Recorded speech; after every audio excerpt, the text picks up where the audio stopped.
நபிசல் அவர்கள் கூற கேட்டேன், சொர்க்கவாசிகள் யார் என்று உங்களுக்கு நான் அறிவிக்கட்டுமா?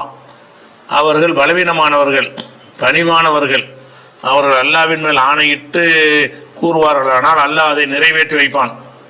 நரகவாசிகள் யார் என்று உங்களுக்கு நான் அறிவிக்கட்டுமா? அவர்கள் உண்டு கொடுத்தவர்கள், இரக்கமற்றவர்கள், பெருமை அடிப்பவர்கள் ஆவார்கள். இப்படி ஹதீஸ் உண்டு, ஹதீஸில் இருக்குது. உண்டு கொடுத்தவர்கள் நரகவாசிகள் என்றால் என்ன பொருள்? மேலும் பணிவு என்பதன் இலக்கணம் என்ன? நம் உரிமைகளை விட்டு கொடுப்பதா, கத்தாமல் கோவப்படாமல் அமைதியாக போவதா அப்படின்னு சொல்லி ஃபௌமிங்கிற ஒரு ஆள் வந்து கேட்குறாங்க. அந்த ஹதீஸை வச்சு கேட்குறாங்க. ஹதீஸில் என்ன வருதுன்னு கேட்டால், ரசூல் ஸல்லல்லாஹு அலைஹி வஸல்லம் சொல்கிறாங்க, அலா உஹ்பிருக்கும் பி அஹ்லில் ஜன்னா, சொர்க்கவாசிகளை பற்றி உங்களுக்கு நான் அறிவிக்கட்டுமா? அந்த ஹதீஸ் எங்கே வருதுன்னு கேட்டால் புகாரில் 4918வது ஹதீஸில் வருகிறது. அப்போ ரசூல்லா என்ன சொல்கிறாங்கன்னா, அலா உஹ்பிருக்கும், உங்களுக்கு நான் அறிவிக்கட்டுமா பி அஹ்லில் ஜன்னா, சொர்க்கவாசிகளை பற்றி அறிவிக்கட்டுமா அப்படின்னு சொல்லிவிட்டு அதை யாருன்னு வளர்க்குறான். குல்லு லைஃபின், ஒவ்வொரு பலவீனமாக இருக்கிறவன், முத்தலாயிஃபின், பலவீனமாக மக்களால் கருதப்படுறான். அவனும் பலவீனமாக இருக்கிறான், பலவீனமாக கருதப்படக்கூடியவனாக இருக்கிறானே அவன் தான் சொர்க்கவாசி. சொர்க்கவாசி யாருன்னு கேட்டால் அவனும் பலவீனமாக இருப்பான், பலவீனமாக மக்களால் கருதப்படுவான்.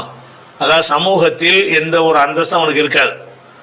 அவன் பொருளாதாரத்தில் ரொம்ப கீழே இருப்பான், உடல் வலிமையில் ரொம்ப கீழே இருப்பான், ஆள் பலத்தில் ரொம்ப கம்மியாக இருப்பான், பலவீனமாக இருப்பான். கூட ஒரு 4 பேர் அவனுக்கு இருக்க மாட்டாங்க. பலவீனங்க எல்லாம் சேர்ந்தது தானே. உடல் ஆரோக்கியமும் இருக்குமா, ஆரோக்கியத்தில் எல்லா பலவீனத்தையும் எடுத்துக்கிறான். பலவீனம்னு சொன்னால் ஒரு ஒரு ஒரு விஷயத்தை ஃபேஸ் பண்ணக்கூடிய அளவில் இருக்க மாட்டான். அவனை எல்லாரும் பலவீனமாக பார்ப்பாங்க. இவன் தான் சொர்க்கவாசி அப்படின்னு இந்த ஹதீஸ் சொல்லுகிற. சொர்க்கவாசி யார் என்று கேட்டால் லைஃபின் முத்தலைஃபின், பலவீனமானவனும் பலவீனமாக கருதப்படக்கூடியவனும் தான் ஒவ்வொருத்தனும் அப்படின்னு வந்துருச்சு. அப்போ இது இந்த ஹதீஸ் இருந்தாலும் இதை இப்படியே நீங்கள் புரிஞ்சுக்கிட்டீங்கன்னு சொன்னால் இது இஸ்லாமிய அடிப்படை கொள்கைக்கு உள்ள ஏற்ற ஹதீஸாக இருக்காது. பலவீனமாக உள்ளவன்ல என்ன செய்வான்? பலவீனமாக இருப்பான், தண்ணி அடிப்பான், பலவீனமாக இருப்பான், கோல் சொல்லுவான்.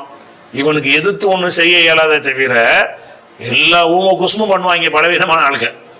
பலவீனம்னு சொல்கிறோம்ல, யாருக்கு பலவீனம்னு சொல்கிறான்னா என்ன அர்த்தம்னா, ஒரு வலிமையான ஒரு ஆளை எதிர்த்து நிற்க முடியாது. அதனால அவன் நல்லவனாக இருப்பானான்னு கேட்டால் அப்படி எல்லாரும் இருக்க மாட்டாங்க. சில பேர் நல்லவனாக இருப்பான், சில பேர் பலவீனனாக இருந்துட்டு என்ன செய்வாங்கன்னு கேட்டால் அவ்வளோ பலமான ஆளை வீழ்த்துற அளவுக்குலாம் அவன் என்ன செய்வாங்க, மூட்டி விடுறது, பிரித்து விடுறது, அந்த மாதிரிலாம் செஞ்சிருவாங்க. அப்போ இங்கே என்ன வருதுன்னு கேட்டால் ஒவ்வொரு பலவீனமாகவும் இருந்து பலவீனமாக கருதப்படுறவன் தான் சொர்க்கவாசி. அப்போ சொர்க்கவாசிக்குரிய அளவுகோல் இதை சொல்லப்படுகிறது. இது சொர்க்கவாசிக்கு ஒரு அளவுகோல் இஸ்லாமிய பேசிக்கல வராது. ஏன்னு கேட்டால் பலவீனமாக உள்ளவர்கள் கெட்டவங்களும் இருப்பாங்க, நல்லவங்களும் இருப்பாங்க. ஒவ்வொரு பலவீனம் குல்லு லைஃப்னு வேற வருது. எப்படி வருது? ஒவ்வொரு பலவீனனும் சொர்க்கவாசி. ஒவ்வொரு பலவீனம்னா என்ன அர்த்தம்? ஒரு ஊரில் ஒரு 100 பேர் இருக்காங்க.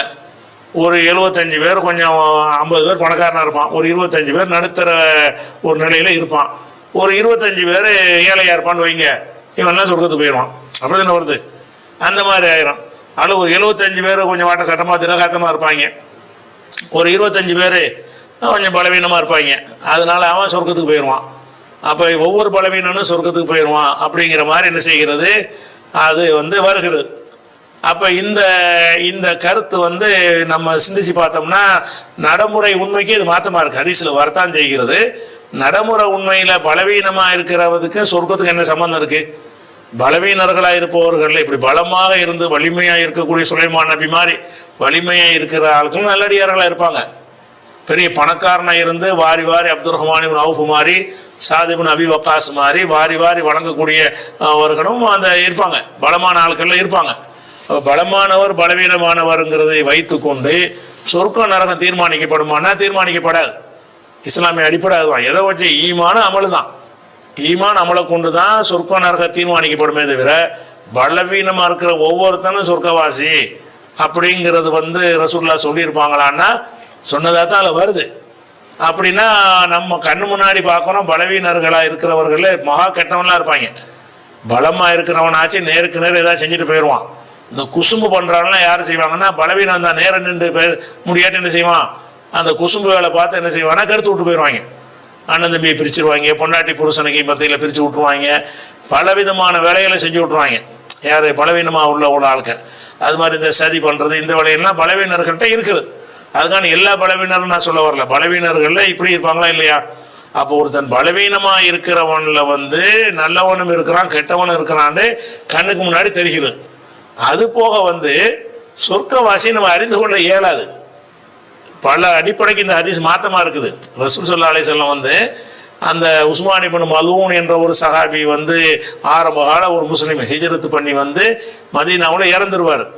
இறந்தவன்னு என்ன செய்வாங்கன்னா, அவருக்கு அடைக்கலம் கொடுத்த அந்த அம்மா உம்முலாலாங்கிறவங்க சொல்லுவாங்க, லக்கத் அக்ரமக்கல்லா, அல்லாஹ் வந்து ஷஹாதத்தை அழைக்க, நான் உங்களுக்கு சாட்சி சொல்றேன், அல்லாஹ் உங்களை கண்ணியப்படுத்திட்டான்னு அந்த அம்மா சொல்லுவாங்க. ரசூல்லாம் பக்கத்தில் இருந்துட்டு இருப்பாங்க. அப்போ ரசூல் என்ன செய்வாங்க, எப்படி நீ சொல்ற, அல்லாஹ் கண்ணியப்படுத்தினா உனக்கு எப்படி தெரியும், நான் அல்லாஹ்வுடைய ரசூலா இருக்கேன், என்னையே என்ன செய்வானு எனக்கு தெரியாது, இந்த மாதிரி சொல்லாதேங்கிறாங்க. அப்போ சொர்க்கவாசியா இருப்பார் என்பதை வந்து நம்ம சொல்ல இயலாது. இது வந்து அதனை வந்து சொர்க்கவாசின்னு சொல்லிவிட்டு ஒரு தொழுகையாளி, ஒரு நோன்பாளி, ஒரு இவர் கொள்கையில் அகீதா அப்படிங்கிற ஒரு விஷயம் வந்துச்சுன்னு சொன்னா எந்த ஒரு பேசுக்கும் மாத்தமா வராது. இங்க சொர்க்கவாசிக்கு சொல்லக்கூடிய அளவுகள் என்னன்னா, பலவீனமெல்லாம் எல்லா பலவீனமானவனும் பலவீனமா கருதப்பட்டவனும் யாரா வந்து ஊர்ல ஒடுக்கி வச்சுக்கிறாங்க, அவனா சொர்க்கவாசின்னா ஒடுக்கி வச்சவனு கெட்டவனா இருப்பானே, ஒடுக்கப்பட்டவன். லைஃப் என்றால் பலவீனன், முதல் லைஃப் என்றால் ஒடுக்கப்பட்டவன், பலவீனமா ஆக்கப்பட்டவன்.